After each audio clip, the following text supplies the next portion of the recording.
You're listening to The Dirt on the Past, a show on history and archaeology and why it matters today. You can find us on the Extreme History Project website and also on kgbm.org. Thanks for listening. Welcome to The Dirt on the Past from the Extreme History Project and KGBM Community Radio. Whether digging up a site or dusting off the archives, we bring you some of the most fascinating and cutting-edge research in history and archaeology and discuss why it matters today. Join me, Nancy Mahoney, alongside co-host Crystal Alegria, as we converse with anthropologists, archaeologists, and historians about how they bring the past alive. Hey everyone, welcome to this week's edition of the show. I'm Nancy. And I'm Crystal. And we are the co-hosts of The Dirt on the Past. This week we're at Extreme History Headquarters speaking in person, which is such a pleasure, with Dr. Jennifer Hill. We're excited to talk with Jennifer about her new book, Birthing the West, Mothers and Midwives in the Rockies and Plains. But before we get to that, Crystal, how was your week? Well, it was really good. It's been a few weeks since we talked, so we've been doing a lot of things in relation to Women's History Month, which is March. And now we're just coming into April, which here in Montana is Archaeology Month. So two of my favorite months of the year. Right. We did in the last few months, in the last month, we've done a lot of presentations on historic women in Montana. And I did a presentation on activists and advocates, which was really fun, from our local town of Bozeman. So I learned a lot about some of the local hellraisers. And it was wonderful. We also had an amazing event for you, Jennifer. Yes. We did a book signing event at Montana State University in conjunction with the MSU Doig Center and with the American Studies Department that you teach for. And so it was just a wonderful event, and we had so many people attend, and I just love listening to you talk about this book that we're going to talk more about today. So lots of great things have happened, and going forward into Archaeology Month, we will be talking on this podcast more about archaeology, but in general, talking more about Archaeology Month in Montana this month, which is super exciting. Yeah. So Nancy, what about you? Well, last weekend, I was in Denver for the American Association of Biological Anthropologists. And though I am not a biological anthropologist, I went to graduate school with many of them. So I had a lot of old friends from graduate school, not that they are old, but that I have known them for a long time. And we had a big conference downtown, and I got to not only see people I hadn't seen in a while, but see a lot of their students presenting research either as an oral paper or posters. So my goal was to be introduced around as a co-host of The Dirt on the Past, which all of my friends were happy to do. And they introduced me to some folks who are doing some really fascinating research that involves biological anthropology and overlaps with either history or archaeology. So look forward to some of those wonderful podcasts, because we'll be calling on those folks who've been recently publishing some of their research. So that was exciting. Yeah. Yes, but I'm ready to turn our attention back to our guest. Welcome, Jennifer. Thanks for having me. I am so glad to be here. And we're so glad you're here with us today, Jennifer, to talk about this amazing book. Yes. So before we get to the book itself, Jennifer, we always start by introducing our guests to our listeners. So we want to start off by telling a little bit about you. Dr. Jennifer J. Hill is an assistant teaching professor of American Studies at Montana State University. She also serves as the executive director of the Women's Reproductive History Alliance, a digital museum dedicated to educating the public on reproductive history. She is passionate about interdisciplinary scholarship and bringing the untold and undocumented stories to the public. So welcome, Jennifer. And we always like to start off by asking our guests what brought them to their fields of study. And what Nancy didn't say is that you also had an alternate career in accounting. That is true. So Which sometimes we like to tap into. we do. We do. We have, sometimes I just know I have to talk to you about some accounting thing, and I'm so glad I have you to do that with. But before you had this whole career as an accountant, what brought you to history? Why did you make the transition from accounting to the field of history and then to the field of reproductive history? Well, it certainly wasn't for monetary reasons, but it was actually for larger reasons that have to do with meaning. So, people always say that all of the creative accountants are the ones in jail, but that's part of the problem is that, you Not a lot of room for creativity, legal no. creativity. Gotcha. It's certainly not legal creativity, and also not creativity in the sense of discovering new ideas, talking about things that are really meaningful. The best day as an accountant was when I could save someone money. But that's very different than talking about stories that haven't been told, about relationships that are significant, about human systems that impact all of us. And so I wanted to do something I cared about more. And I've been grateful for the opportunity. Did your accounting career fund your return to school to get a higher education? Yeah. No. Well, in the sense that as an accountant, I was a single parent of 3 kids. So in that situation, there's not a lot of extra to go around. So no, I wish I could tap back into the pay scale of an accountant during tax season. Right. But I certainly have no regrets about the nature of the work I do now because it's so much more alive and creative and vibrant, even though it's very much in the past. Well, we are so excited to have you in the field. And I learned a lot about teaching American studies from you when I was delving into my return to school also. So your book, Birthing the West, really delves into the history of the Northwestern Plains and Rockies region. But it's from a perspective that has really been left out of so many histories of the West and settling the West. So you focus on, rather than the extractive economies that we're so much more familiar with in terms of mining, logging, harvesting game, and all of that, you focus rather on what you call these productive, reproductive, creative economies. And that really takes you into the realm of women's labor. And I mean that in both senses of the word, women coming out here to create families, laboring to give birth, raising children, and then all of the women's work around also, raising chickens, the livestock, and the turning that into the food and the nourishment and the communities and those relationships.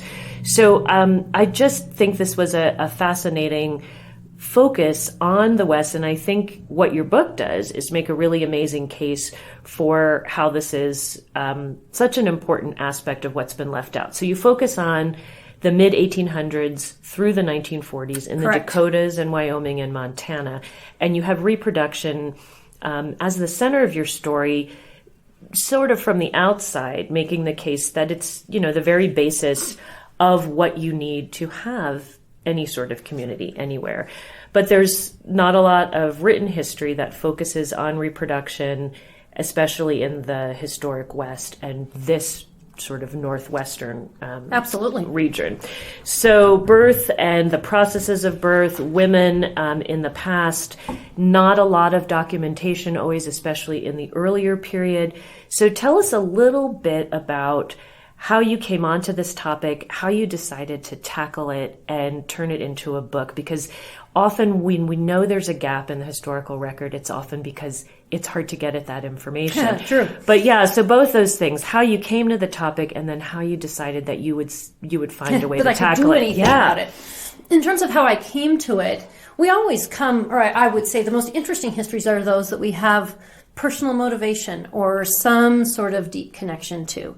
And this was a topic that had always interested me, and especially, if you have an inquiring mind, anything that's sort of off limits is that much more interesting. And so topics of sex and contraception and the personal, abortion and reproduction and who was born and where did you come from, all of those kinds of questions were always they're sort of taboo in American culture. And so I always wanted to know more, not less, about those. And then in my academic research, realizing that those areas, not only were they not something that people talked about in everyday conversation as much as they might, but it also was a subject of silence in academic conversation.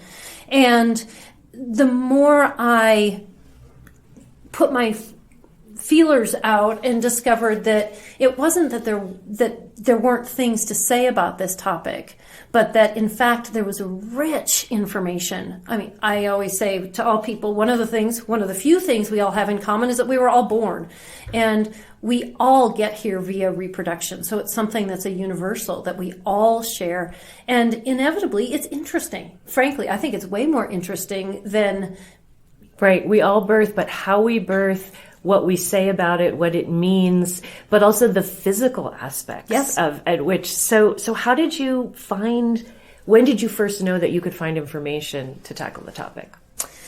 Well, it took me a long time to think I could find enough information to say anything generalizable or about the region as a whole. That took a while. So what I was doing is just in other researching forays and prepping classes and doing public lectures on other topics having to do with the American West, I tried to give time to reproductive space and to make sure that I collected those stories when I came across them. And then, after a couple of years, the number of those stories added up, and I realized, this is more than just a few anecdotes. There's actually a real history here. And the other thing that I discovered was that in this part of the country, given the way the timing worked out, that women's reproductive history was actually recorded in the 1970s and 1980s with the big push for oral history. So a lot of oral historians, a lot of them state historical societies, were trying to record the stories of quote-unquote pioneers, of white people who came to the area and settled before they all died. And none of those questions were oriented around reproduction, or none of those interviews were specifically to record the details of reproduction. But reproduction mattered to these people, and so they volunteered information about it. They said things about it.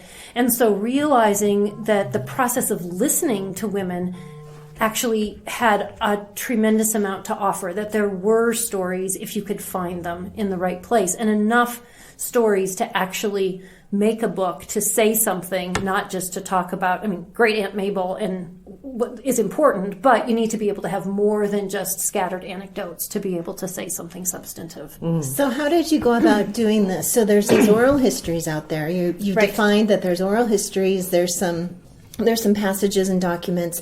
What was your process? How did you go about finding this information, kind of gleaning it from all these bits and pieces in all these different oral histories and documents? Well, at a certain point when I realized that almost every state had some repository of oral histories, then it became the logical next step. Well, go listen to all those oral histories. Oh my gosh. Yes. How do you listen to all those oral histories? There's always a lot, and they're usually 2 or 3 hours long each. Absolutely. And I talk about in the book the fact that rarely were they indexed. So it's not like you can walk into an archive and say, I'd like everything you have about the process of childbirth, please. They just aren't indexed that way. And so these are passing comments that people make. Maybe they elaborate a little bit. But yeah, it was a lot of legwork and a lot of hours listening to tapes. Fortunately, some institutions will loan those out, so I didn't have to go to every single institution. But yeah, there was a lot of driving. Can you tell us the story about going to North Dakota? Yes, absolutely. It's in the North Dakota story. Because North Dakota, like a lot of other archival institutions, had a stash of oral histories.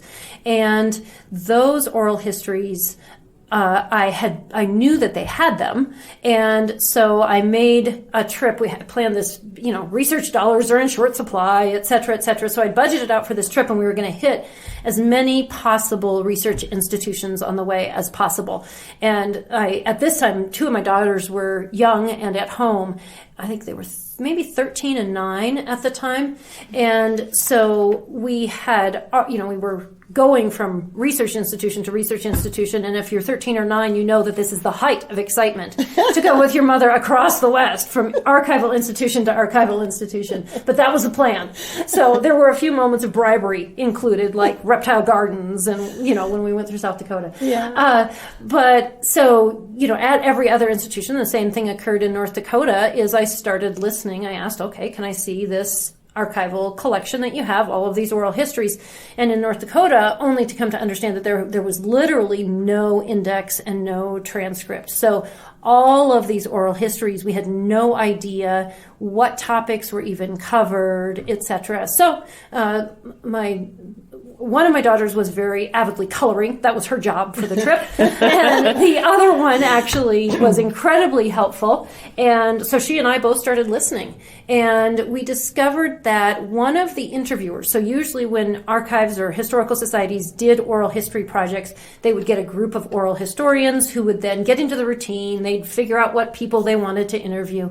And one of these interviewees, his name was Larry Sprunk, and he did a great job of listening. He actually, instead of going through this rote list of questions for these quote-unquote old-timers, he would actually listen to what they said that was important about their lives, and then he would ask follow-up questions depending on what they were talking about. And he was also very open to asking follow-up questions about birth and reproduction, which was unusual. A lot of times oral history interviewers would try to direct the conversation elsewhere when those topics came up. So when did you file your homesteading claim, as opposed to why did you keep having babies, which would have been... Thank goodness for Larry. Yeah, I know. So I still have to find out where Larry is or anything. But yes, I owe Larry a dinner or something. Yes. A great debt of gratitude. So then we kind of buzzed through, stopping and starting to listen to as many of those as possible. And then we made sure that we listened to all of Larry's interviews, because there was more opportunity, especially for women, to talk about their birthing experiences with him. So there may be another book's worth of experiences out there, because these items aren't cataloged or identified clearly in archives. I don't know that I got literally everything. By the time I had been through such a massive amount of information over a number of year period and began to hear, yet another rendition of the same story, after enough layers of that, it builds confidence that, okay, yes, this material supports some of the conclusions that I've come to. But I have no doubt that there are more wonderful stories. And in fact, at that event that you mentioned, Crystal, the book event, I actually had someone come up to me and tell me yet another story about their grandmother who had been a midwife, and that story has been recorded by no one at this point, and it fit right in with a lot of the other stories that I had heard. People have been telling me about their midwife stories that I still need to You're pass on to you. Them. So, Yes. After doing that book signing, I've had a few people email and say, "You should tell Jennifer that my grandmother was a midwife in Virginia City." And I know. Like that, Anymore, I say I'm not surprised. Yeah. That's wonderful. They were everywhere. Yeah. This was the norm. This was not unusual. Yeah. When you first started writing this book, and we were reading some of the earlier drafts of the chapters, and coming to understand what research you were uncovering, I remember very much thinking, I was also steeped in some research about sort of the period of 1860s, 70s, 80s, 90s on my own work about archaeology, but I was thinking about the particular man that I was researching at the time, who had come out as a young man and made a homesteading claim, staked his claim, proved up, and then married a much younger woman from the neighboring ranch family. And of course, the first thing they live in is a dugout house. And you have that amazing photograph in the book. And over and over again, when we would be engaging with you and sharing things to read, putting myself in the place of these women, not only the ones that maybe had grown up out here, but more likely in so many cases had moved out to the Dakotas or Montana or Wyoming to maybe even come out with the purposes of meeting their husband who had gone ahead, or come out to get married.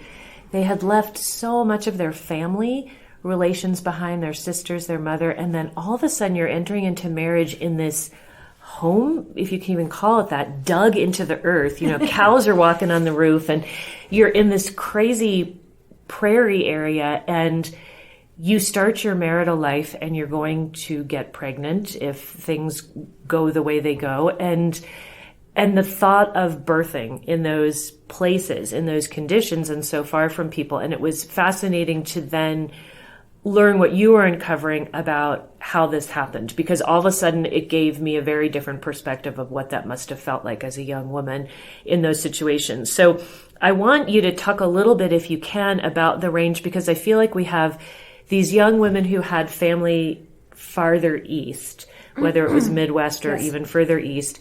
And you say some stayed and were able to take advantage of a midwife who very often was somebody who was an immigrant from Europe who had those skills, or they were someone who had the means to leave early enough on some sort of train or something to go back east to give birth.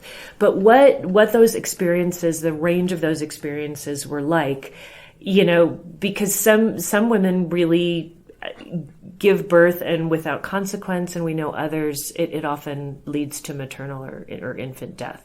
So talk a little bit about that earlier period, sort of 1860s to 1880s and 90s, and what that was like for women. Sure. Well, there are some consistent conditions. I mean, obviously, anytime you look at a region, the question would be what is the same and what is different. Right. So for this region, what was different was their background and the assumptions that they came to reproduction with. Was this their first pregnancy? Was it their fifth pregnancy? That would make a big difference in terms of your experience. What they all dealt with was the landscape, was the geography, and the fact that this was land in this region that I deal with in the book that did not support a lot of people in highly concentrated areas. So we have to recognize there are a few urban areas, and practicing as midwives in those urban areas was different than practicing as midwives in rural areas, as was delivering a baby. Going through the process of labor and delivery in those urban areas was very different because you had more access to more people. As we look at those more sparsely settled areas, the thing that was consistent was the challenge of finding someone else to be with you during that time. And that was something that we don't necessarily give full credit to from our modern perspective. So this was a time of social birth, if I can introduce that concept now. Yeah.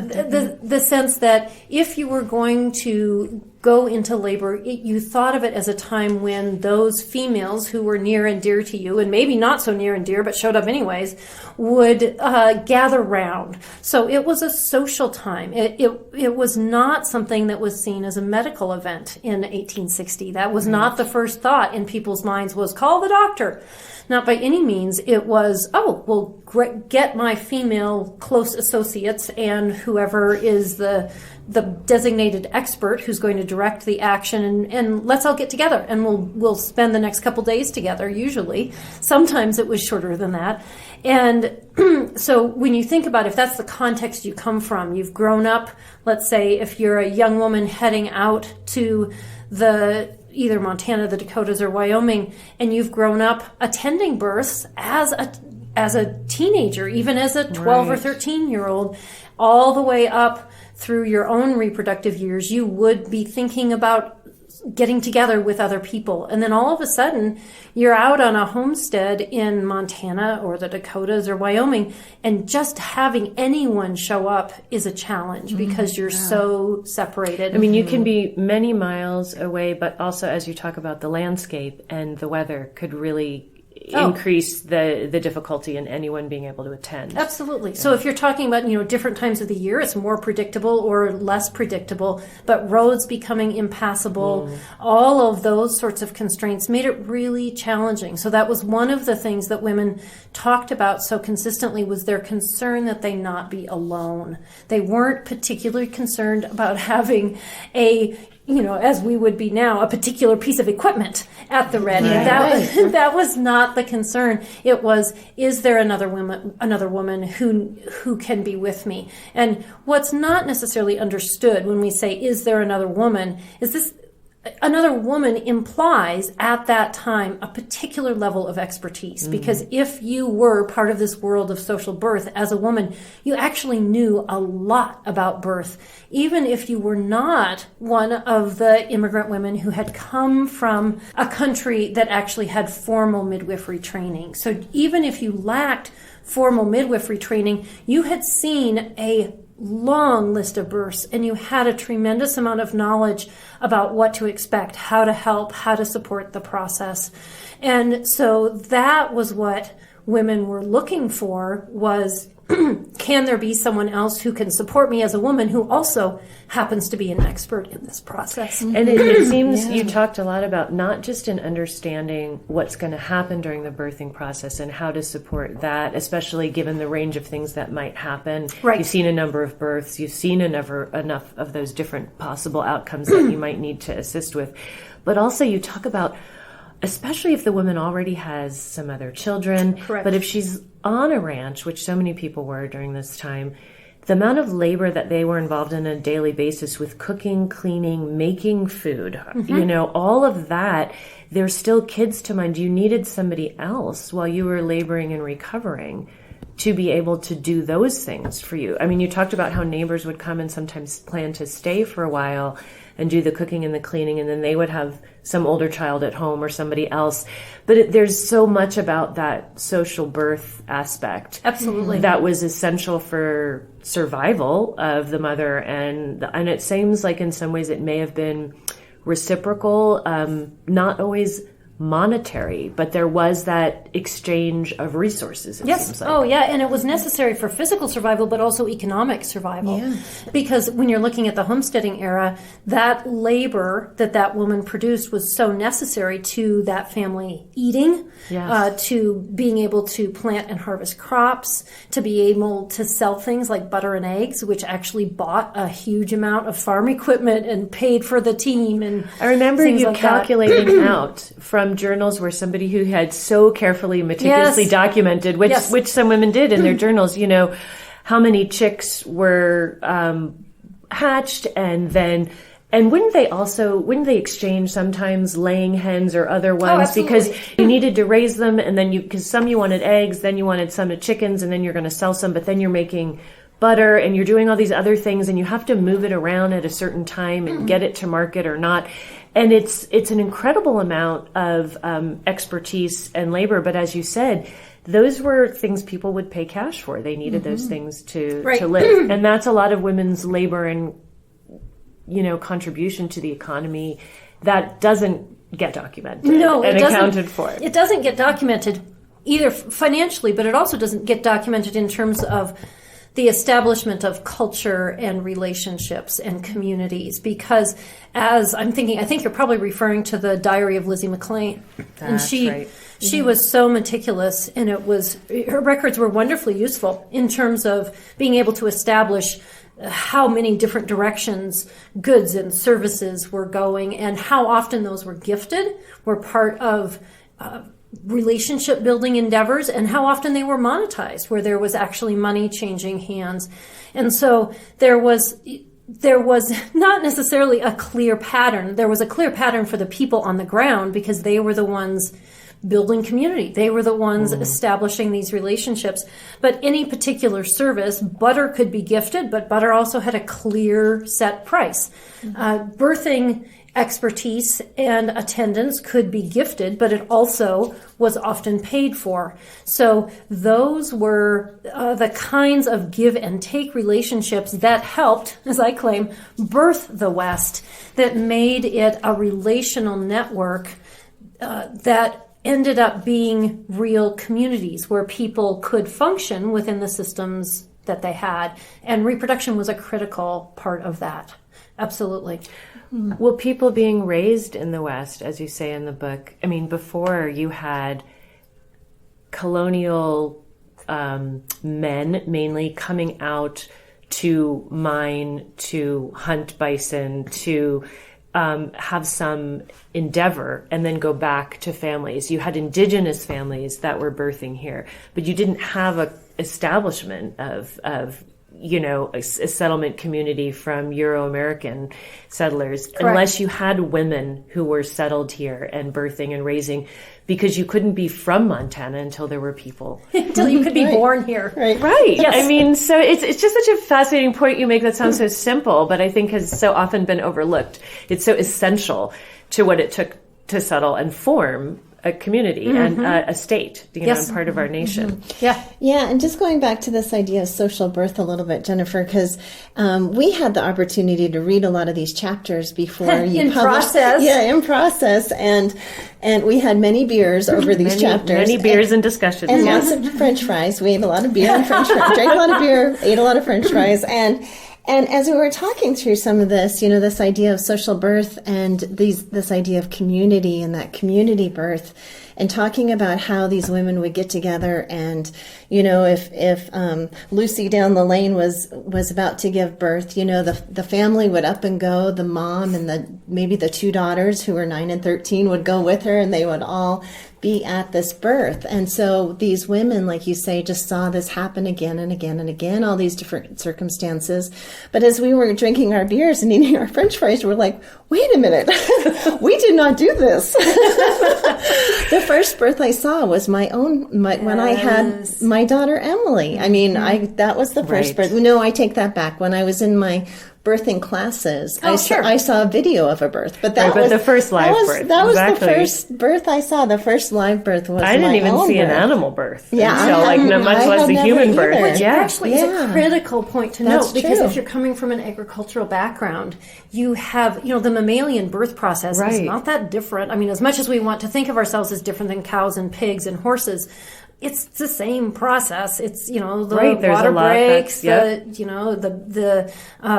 young one is born, the placenta is expelled afterwards. And so if you become really familiar with how to help your pig give birth, you actually can take a lot of that information and then apply it to a human delivery. Right. Yeah. But it sounds like it was very much a women's domain. Absolutely. Too, which I think is fascinating. A lot of times men were just not really welcome, but women had the authority and the control. But we definitely had so many of these funny discussions where we thought it was kind of terrifying. You were so excited to get pregnant, and you get married, and then you're like, oh, yeah, now what? Crap, What I have no idea how this actually happens. And, you almost then want to see or read everything you can about it, but you feel woefully unprepared. And then also for everything that comes after nursing a child and everything. Right. But, and these women would stay with the woman who'd just given birth for a week or more least. After, right? Yes. To help with those chores that you were talking about, Nancy. The cows aren't going to milk themselves, so someone has to milk those cows. And how reassuring if you knew you had somebody who was able to come and be with you. Yeah. Again, it's such a different process, and some people today are fortunate to have family that might be able to, but it's really so much happening out of the home, in the hospital, not social, not with people. Right. Very isolating. Very isolating. And so many women say even the person who's been their OB might not be the person who's on or scheduled. Right. And so they don't even have a doctor that they know that they're familiar with. I, being terrified of hospitals and injections, chose to have a midwife. We were living in New Mexico at the time, in Albuquerque, and that was a state that still supported a lot of midwifery, and you could have a home birth or you could birth in the birthing center with a midwife. And my family was terrified for me, and no one knew what to expect. I enjoyed every single bit of the process, because going to the midwife each month was this chance to sit down with this cup of herbal tea and have a whole conversation, and they'd check you in these certain ways. And it was just this whole education in motherhood and what was to come, and the way that they would support you for this long period in my own home, up to the point in which I would birth and then after. And I really was grateful for that. I also knew there was a hospital down the road if I needed it, and that these women, but it was, it was for me something that really I connected with when you started doing this research and thinking that would be something that would make me feel comfortable, having that social birth or some midwife who could be with me. And I know for Crystal, you probably had a slightly different experience, but just putting yourself in the place of these women. Yeah. I mean, really that's a whole different notion of pioneering, you know? Right. Yeah. In so many ways. You mentioned motherhood, though, that you got trained in motherhood, which is really fascinating to think about, because we think of the pregnancy or the process of labor and delivery as being, that's a biological or a physiological process. What it means to be a mother is a very different cultural process. Yes. And that was a very clear thing that these women were being taught also, in the same way that you were being taught that. And that's one of the reasons why the whole process is so important, because there's this huge cultural meaning that gets imparted in discussions about these biological or physiological characteristics, processes, etc., that there's a whole lot more information about identity and meaning and your role and that comes with that. And the solidification of community too, you know, that and all of that. And so, I think going back to our conversations over beer, we were talking about birth a lot when we were discussing your chapters, and that was one of the first times I had talked about my own birth with a group of friends or colleagues, and so we've even gotten away from even talking about it as women. So I thought that was fascinating. And I felt, as we mentioned earlier, when you reminded me, it to me, that also generated a sense of closeness in sharing those birth stories.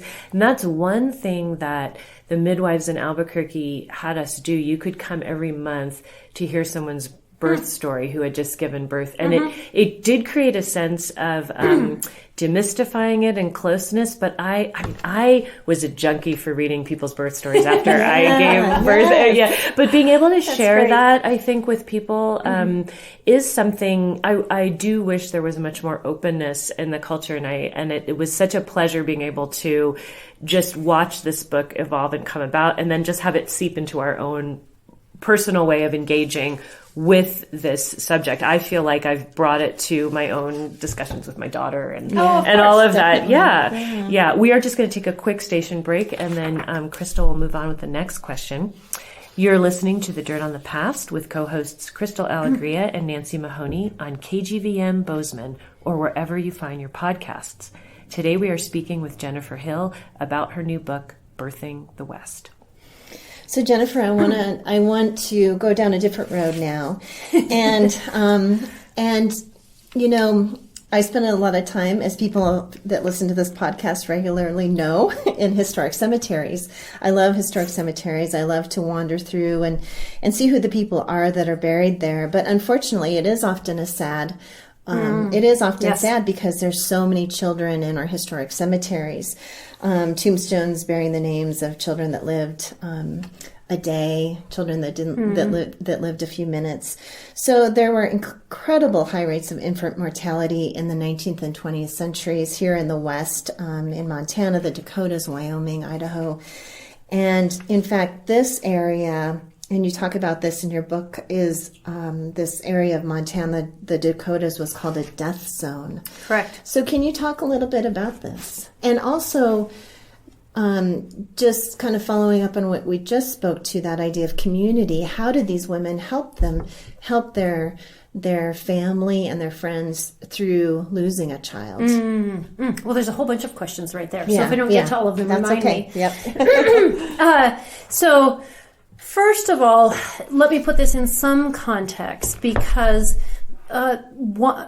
first of all, in terms of methodology or sources, at the same time as a lot of these women were experiencing these reproductive conditions, public health institutions were also being formed across the region in the early 1900s. And so before that, no one was collecting statistics. There was no way of knowing it was a death zone aside from knowing that woman died and that baby died, examples like that. That wasn't entirely inaccurate. A lot of women knew how dangerous it was, but when institutions started collecting statistics, that's when it became very apparent how dire the situation was.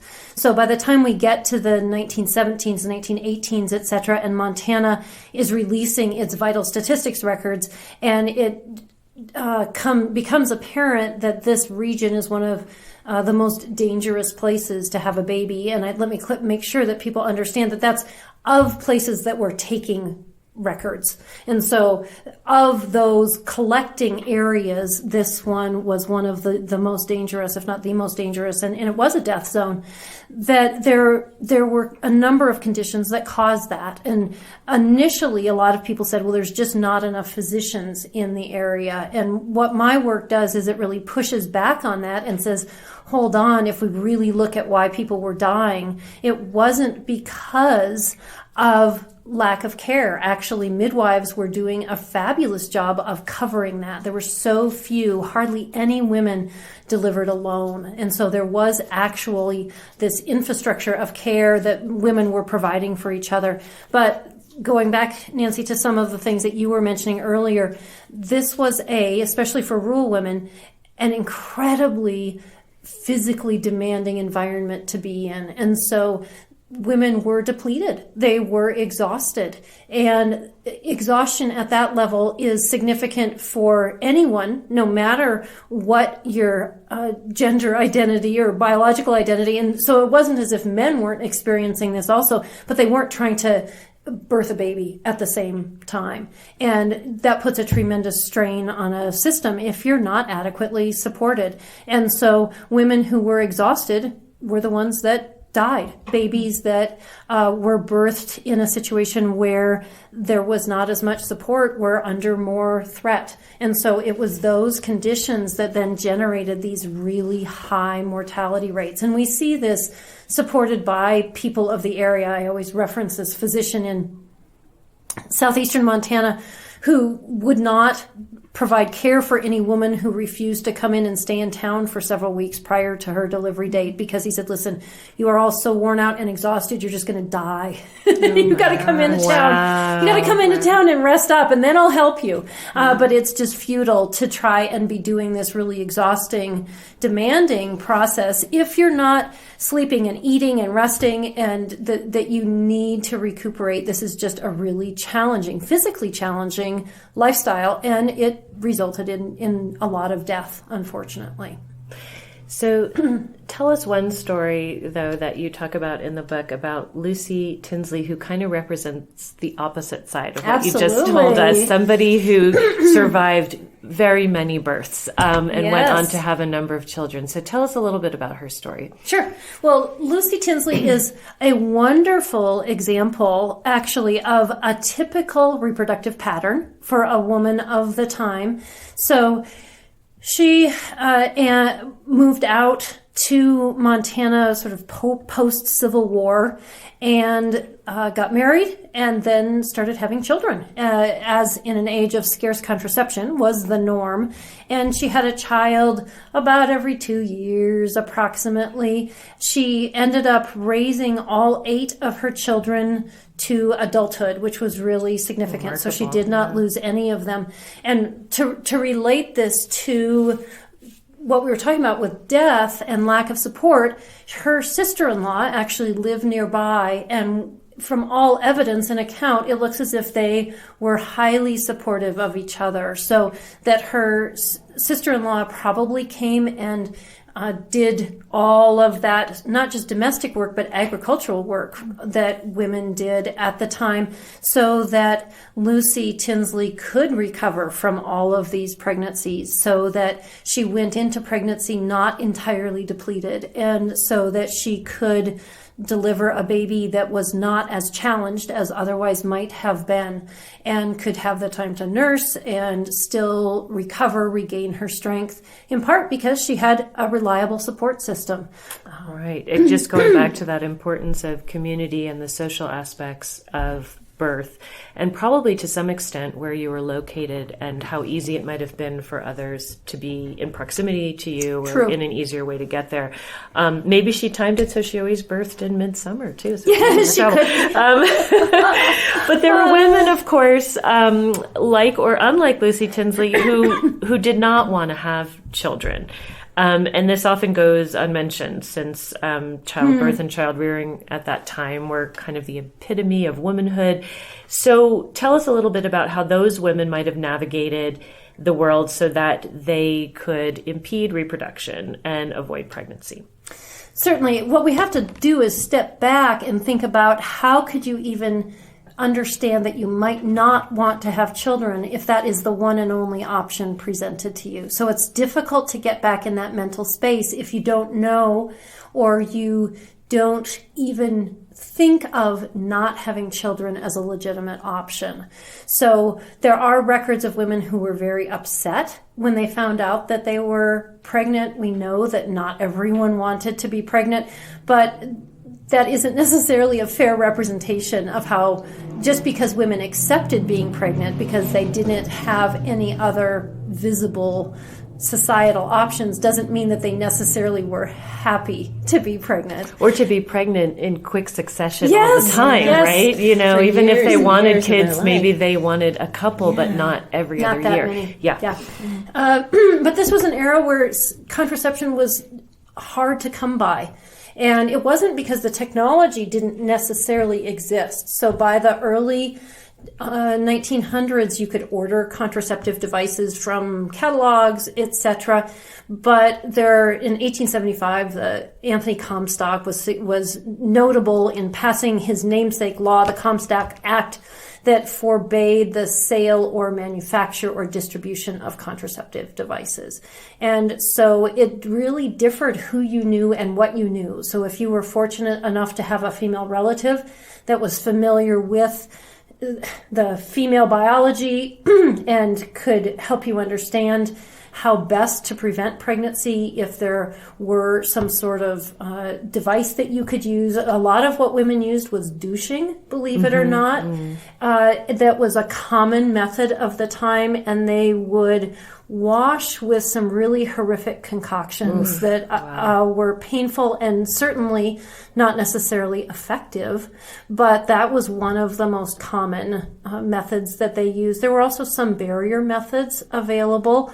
Condoms were becoming more available, but at that time there was such a social stigma around it. So you were thought of as being a sort of a quote unquote bad woman if you used contraception. So as we think about people's lives and choices then, not only was not having children not considered a very viable option, but also using contraception sort of put a layer of shame and blame on you. And so once again, it's hard to evaluate people's choices in that time given that context. I love it. It's sort of like this idea that if you're having children, no one really thinks about the fact that you're had to have sex to get it, or that you enjoyed it. But if you're using contraception, clearly you're having sex now, and that's the problem. I mean, it's such it's fascinating. So, and you touch on this in the book too. You talk a lot about this in the book that, you know, of course, in the 19th and 20th centuries, women did not have pregnancy tests. Correct. And so they relied on the knowledge of their own bodies, of their own systems, calculating when they had their last period to determine if they were pregnant. And, you know, which didn't always work. That wasn't a solid system, of course. But so most women lived in this state of perpetual pregnancy, or this perpetual possibility of being pregnant. So it's the PPP, potentially possibly pregnant. I can't believe I said that clearly. That's a tongue twister. Well done. I know. And, you know, for us living today, we can hardly even imagine this. Yes. This, you know, possibility of being pregnant all the time. So can you tell us more about this, Jennifer? Well, I can certainly try. It's not a mental space I can get into that easily because that's one of the challenges. You know, once we have information available to us, it's hard to imagine not having that information. And, you know, once again, given when we're thinking especially about rural women who were in this really intense physical regime, a lot of them wouldn't have regular periods. So they wouldn't have that to call back on to even calculate from in terms of counting when they might be delivering. And then, you know, if they weren't having regular periods, then, you know, you could be 3 or 4 months along sometimes before you finally started noticing physical changes that made you think, oh, wow, I think I might be pregnant. And all along in between conception and 3 to 4 months in, you really don't have any knowledge of whether you are or aren't. So it changed now there's such a clear, definitive, I'm pregnant. You make the announcement, that whole kind of thing. And then the rest of the time we get to think of ourselves as not pregnant. Right. And that was a mental space they couldn't go to. They did not have any way of knowing for sure they weren't pregnant. So you were in this potential reproductive landscape for your adult life. You were just there. There was no way to remove yourself from it, except for those women who were consistently infertile. But even sometimes then there'd be a surprise. But for almost all women who were partnered, they simply, from the time that they were sexually active all the way through menopause, they would never really know. They would always just assume, well, I could be pregnant, I'll just have to wait and see. So it's a mental space that is so very, very different from the not pregnant place that we all inhabit most of the time. And psychologically, I know that when I knew I was pregnant, I thought about things completely different than when I know I'm not pregnant. That's so And true. so I don't know if that was similar at that time, or if they had a different mindset Well, about and the people whole thing. treat you differently when they know Yeah. you're pregnant Yeah. too. You're right. Even if once you announce it or make it public, that's such an interesting thing to think about. Huge difference. Yeah. The other thing that often sort of made me imagine sort of trying to think back to what the 1860s, 1870s, before Montana was a state and things, there were no birth certificates, right? Correct. So babies are born, hopefully they live, hopefully the mother lives, but we don't have these records, these certificates of when and where and exactly who the parents are. But as we move into statehood and this becomes more common practice to record who these citizens are, who they're going to be, so we can understand this landscape, this statehood, nationhood that we're creating. Along with that, we have this rise of physicians and them moving into taking over some aspects of the birthing process. And as part of that, you and others who have looked at this topic across the nation historically have talked about, this decrediting and even demonization of midwives and midwifery and this blame. And we know, though, early practices of physicians, they hadn't the experience, they didn't know a lot about women's bodies.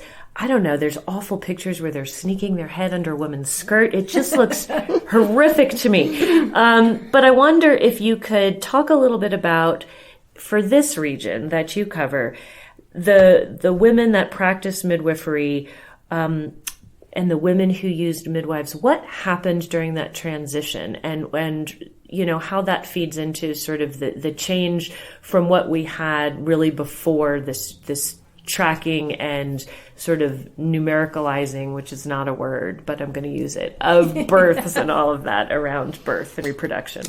So as we look at this transition, there's a couple important specifics to note. So if we're thinking about birthing at home with a midwife, then there's the transition to birthing at home with a physician. Then there's the transition to birthing in the hospital with a physician.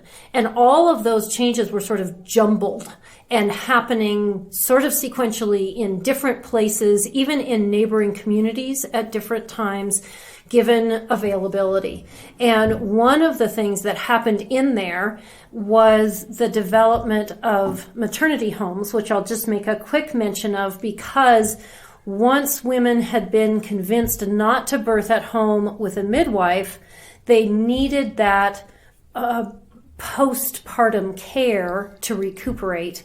But in some communities, they hadn't yet built hospitals. So maternity homes were provided by some of these women who were previously providing midwifery care but then had been pushed out.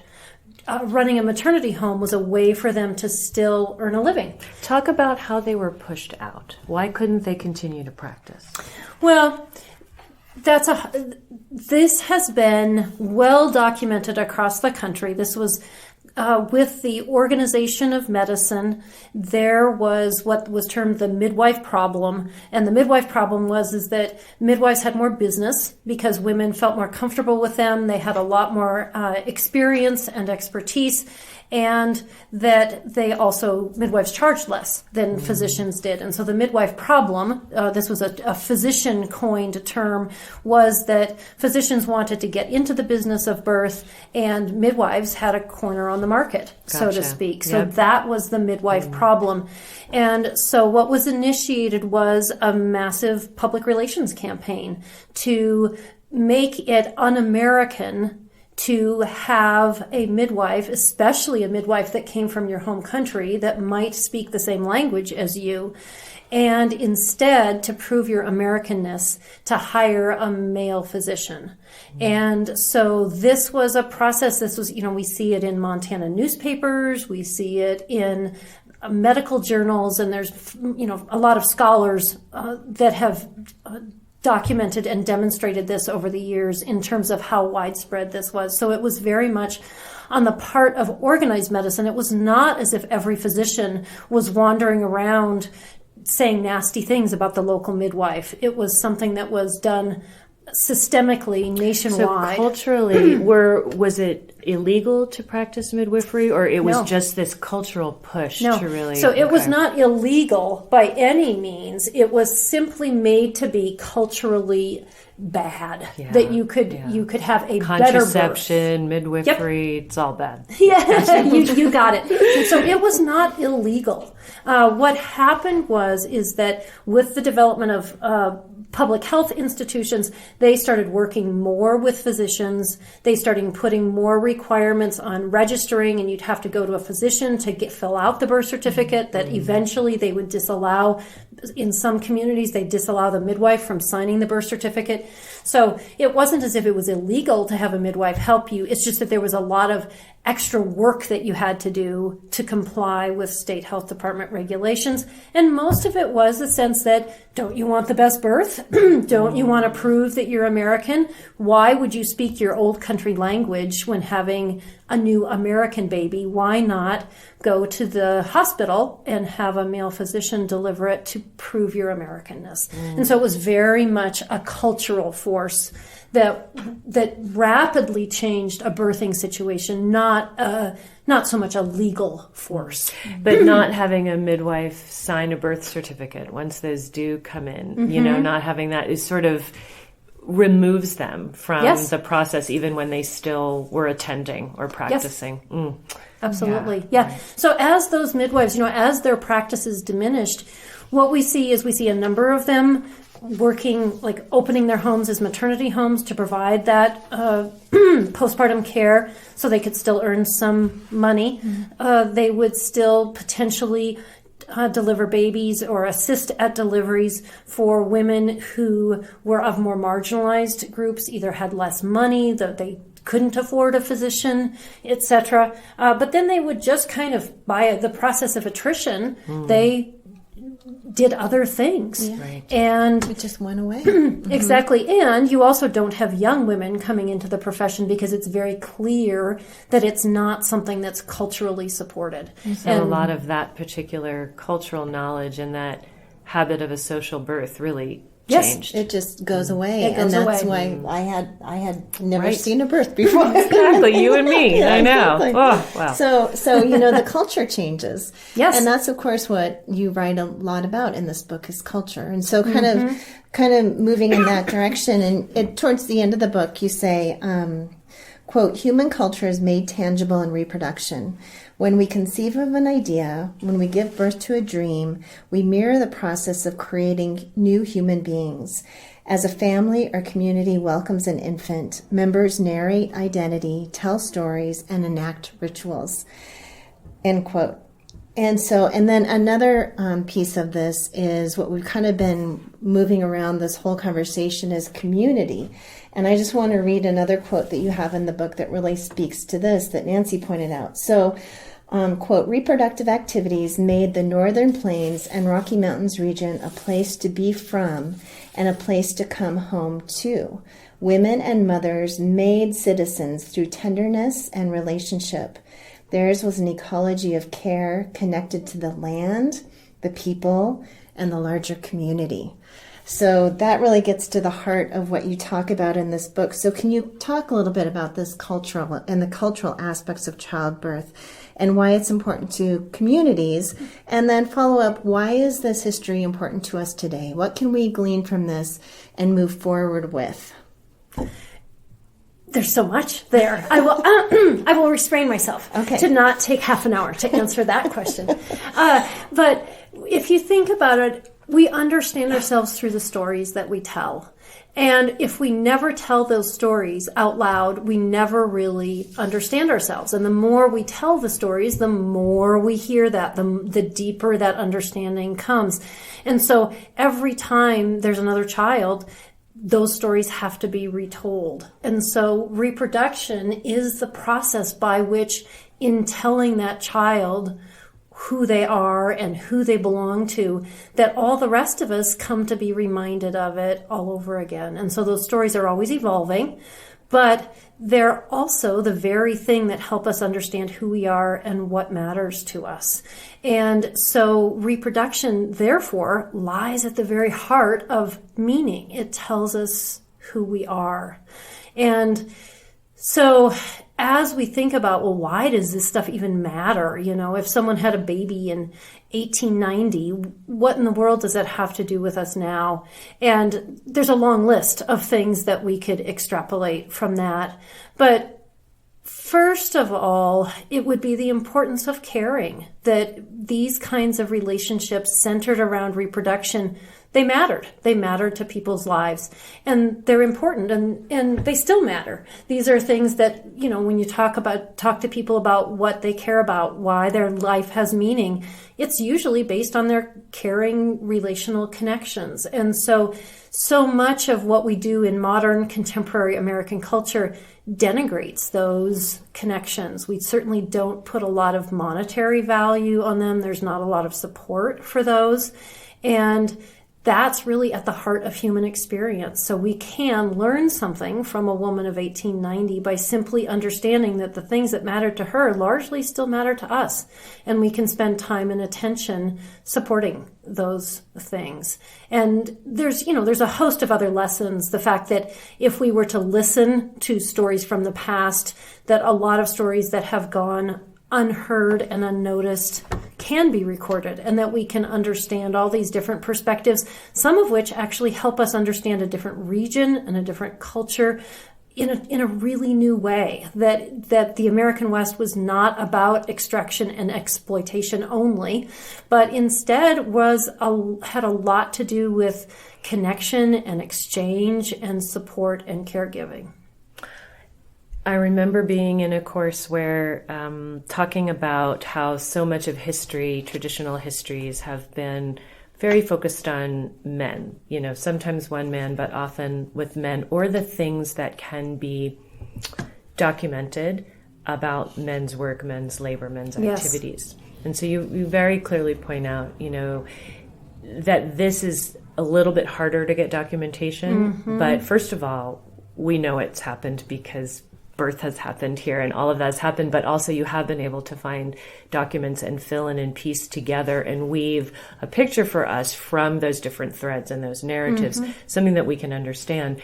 I remember a lot of us responding in that course saying, you know, we are actually a little bit more than half the population as women, and to not actively search out and include that in understanding our past, who we are now.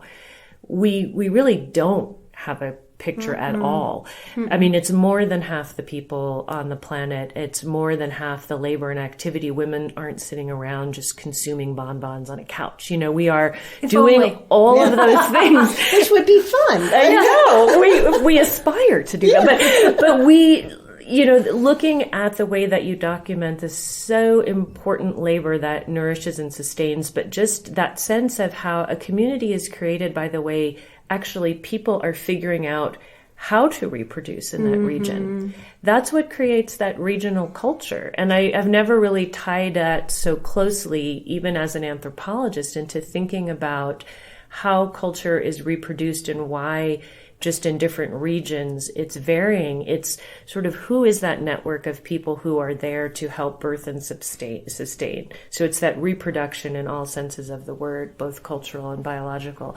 So I think you've injected a really wonderful new angle onto understanding the settlement of this region. I hope that people take the same approach to other regions so that we have a better understanding. It's certainly, as a woman who's raised my children here, though I didn't birth them here, made me glad I had the choices I did, but God, such respect for what women were able to achieve. And, the questions I have about Native communities and birthing, I just think that's another whole book someone will hopefully write. There's a lot there. So thanks for this, Jennifer. Yeah, thank you.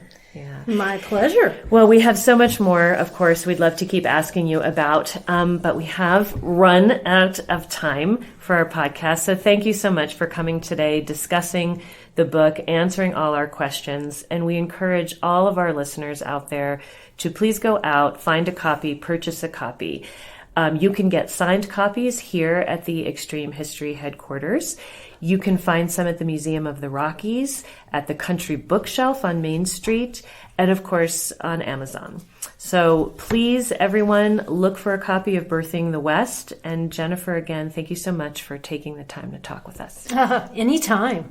And Jennifer, what is the website for the Women's Reproductive History Alliance if people are interested in checking that out as well? Wonderful. It is womensreproductivehistoryalliance.org. Perfect. If you can spell That's all easy. of those Yes. words, you can find it. Well, thank you, Jennifer, and thanks to all our listeners out there for joining us today. If you love this podcast, please tell a friend and make sure to subscribe so it shows up in your podcast feed each week. And if you could leave us a review on Apple Podcasts or Spotify, that would be wonderful. Thanks for listening today, and we hope you can join us again to find out more about the dirt on the past. If you would like to support The Dirt on the Past, consider throwing a few dollars our way via our Patreon page. Just go to Patreon and search for The Dirt on the Past. We would appreciate your support. A big thank you to our editor and sound guru, Steve Durbin. Thanks to Lawson Allegria for mixing the music, and to John Chadwell for help getting this podcast out in the world.